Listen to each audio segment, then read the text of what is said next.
গণতন্ত্র রক্ষা এবং জুলাই সনদ বাস্তবায়নে রাজনৈতিক দলগুলোর মধ্যে ন্যূনতম ঐক্য থাকা জরুরি বলে মন্তব্য করেছেন প্রধানমন্ত্রীর রাজনৈতিক উপদেষ্টা এবং বিএনপির সিনিয়র যুগ্ম মহাসচিব রুহুল কবির রিজভী আহমেদ। ঐক্য না থাকলে গণতন্ত্র বিরোধী দেশি বিদেশি শক্তি নানাভাবে মাথা চাড়া দিয়ে উঠতে পারে বলে সতর্ক করেন তিনি। দুপুরে রাজধানীর উত্তরায় international university of business, agriculture and technology ক্যাম্পাসে আয়োজিত সেমিনারে এসব কথা বলেন রিজভী। তারুণ্যের স্টার্টআপ ও সম্ভাবনার বাংলাদেশ শীর্ষক সেমিনারে প্রধানমন্ত্রীর রাজনৈতিক উপদেষ্টা আরও জানান, জুলাই অভ্যুত্থানের মধ্য দিয়ে দেশে বাক স্বাধীনতা ফিরে এসেছে। সরকারের সমালোচনা করলে এখন আর কাউকে গুম হওয়ার শঙ্কায় থাকতে হয় না।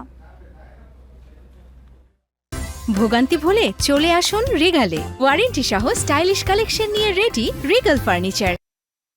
রাজনৈতিক দলগুলো মিলিতভাবে কমপক্ষে কতগুলো ন্যূনতম প্রধান ইস্যু কিন্তু একটা মিনিমাম আন্ডারস্ট্যান্ডিং এর মধ্যে থাকতে হবে। সেই আন্ডারস্ট্যান্ডিং এর মধ্যে না থাকলে আবার গণতন্ত্রের বিপদ হবে। যে সংবিধান সংশোধন করা দরকার সেগুলো করে আমাদেরকে জুলাই সনদকে প্রতিষ্ঠা করতে হবে।